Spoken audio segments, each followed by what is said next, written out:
One of the truisms of our culture right now, the broader secular culture, is that Christian music is second-rate. Christian movies are just not as good. Christian books aren't as good. There's a sense of the evangelical Christian community producing mediocre goods in the intellectual world. And there are some reasons for that. Some of it's true. It's just plain true that there's a mediocre quality to some of the work that's come out of the Christian community, the evangelical community. And a lot of people have been scratching their heads about this for many years. In fact, my introduction to the faculty 23 years ago, I was asked to give a talk about my own work as an artist, and I did that the first semester that I came to Gordon. And in the question and answer period after my presentation, the first question that was asked was by someone in the audience, a fellow faculty member, who asked, Mr. Herman, why do you think it is that no great artist has come out of the evangelical Christian community?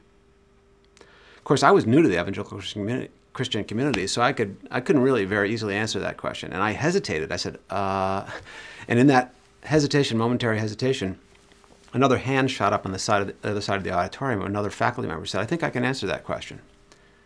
The question being, why has no great artist come out of the evangelical community? He said, the reason for that is the imagination doesn't grow in this soil. And that really caught my ear. Being a new faculty member, just being introduced to the faculty, being new to the evangelical subculture, as it were, and I took it as my mandate, my marching orders, to be one of the people anyway in this movement, this group of people who will work toward fostering growth of the imagination.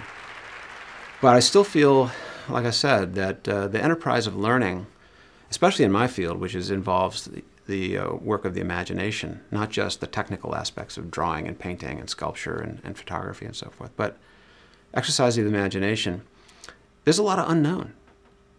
And so I feel like I'm alongside of my students discovering truth and beauty. It's very exhilarating.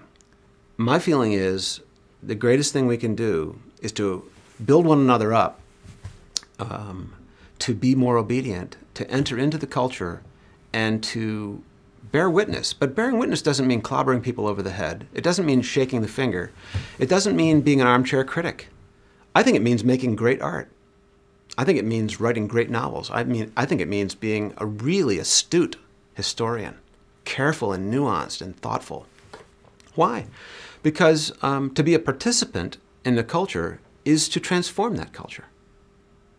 But you have to be a full participant to make a difference. You can't make a difference if you're sitting on your hands, or you're circling wagons, or you're pulling back and creating a little separate, safe world in which you're insulated from those who are lost. Because after all, if we really believe we're working for the living God, we're children of the living God, we have a secret that everyone needs to know, which is that the Creator, the one who formed you, loves you and wants you eternally, wants you to be in His company eternally. And that needs to be, there needs to be a way of communicating that. But of course, you just say it point blank like that, and people think you're weird. They think there's something wrong with you. So how do you say it? You say it through your art. You say it through your philosophy. You say it through the novels and the poetry you write, not in a ham-fisted, obvious, propagandistic way. Not every painting has to have a message, but it needs to be beautiful.